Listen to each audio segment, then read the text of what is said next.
Je suis Johan Fournier, je suis vigneron depuis 2011, j'ai repris le domaine de mes parents. Donc c'était un domaine familial que j'ai orienté vers l'agriculture biologique dès mon installation pour aujourd'hui vendre la totalité de la production en direct, à 80-90% en direct, pour une surface de 8 hectares de vignes et une quinzaine d'hectares de céréales en bio aussi.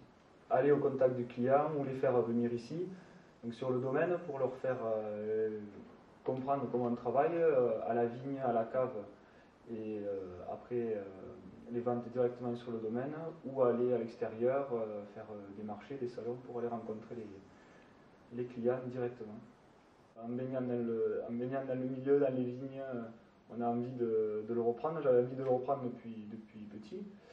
Et après, ça s'est concrétisé donc au lycée, où j'ai fait un bac général et un BTS viticulture œnologie, pour pouvoir reprendre l'exploitation. Quand j'ai repris l'exploitation, mon père avait commencé à semer des céréales dans les vignes, donc il y a un peu plus de 10 ans. Donc tout simplement, pas pour récolter les céréales, mais tout simplement pour retenir les sols quand on a beaucoup de gros orages. Le midi, on a des gros orages. Donc on a des terres assez légères, argileuses, lourdes, mais l'été qui font de la terre fine et qui partent avec la pluie très facilement. Donc mon père avait commencé à semer des céréales simples, de l'orge ou du blé, pour faire un paillage et pour retenir la terre. Donc quand je me suis installé, on s'est renseigné sur cette technique, donc, et on a vu qu'il fallait mélanger les céréales. Donc aujourd'hui, on fait des mélanges de céréales avec des légumineuses, donc qui apportent de l'azote. Ça peut être des pois,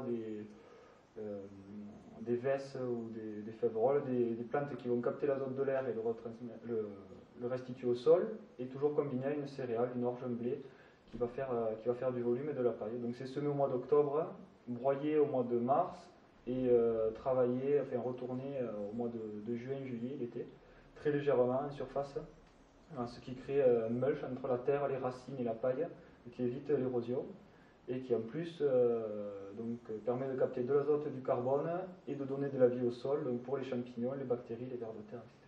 Donc les racines vont décompacter, donc vont créer des canaux qui vont, une fois que la racine sera pourrie, vont pouvoir être utilisés par les vers de terre par exemple, et surtout par l'air et par l'eau, qui va permettre d'aérer le sol naturellement, et de capter du carbone qui est présent dans l'air. Tout simplement, sur un sol nu, on perd, à chaque fois qu'on travaille, on va perdre du carbone, et qui ne reviendra jamais. C'est pas juste les feuilles et les bois de la vigne qui vont pouvoir le ramener, tandis que en faisant un semant, on va pouvoir capter le carbone qui est dans l'air, voilà, tout simplement, et qui est gratuit en plus, carbone et azote, qu'on va pouvoir remettre, qu'on va pouvoir réintégrer au sol grâce à ces énervements. Donc c'est principalement pour l'érosion et la vie du sol, et les apports que vont faire les plantes naturellement. On ne trouvera jamais dans la nature un espace nu ou un espace vide, c'est pas possible.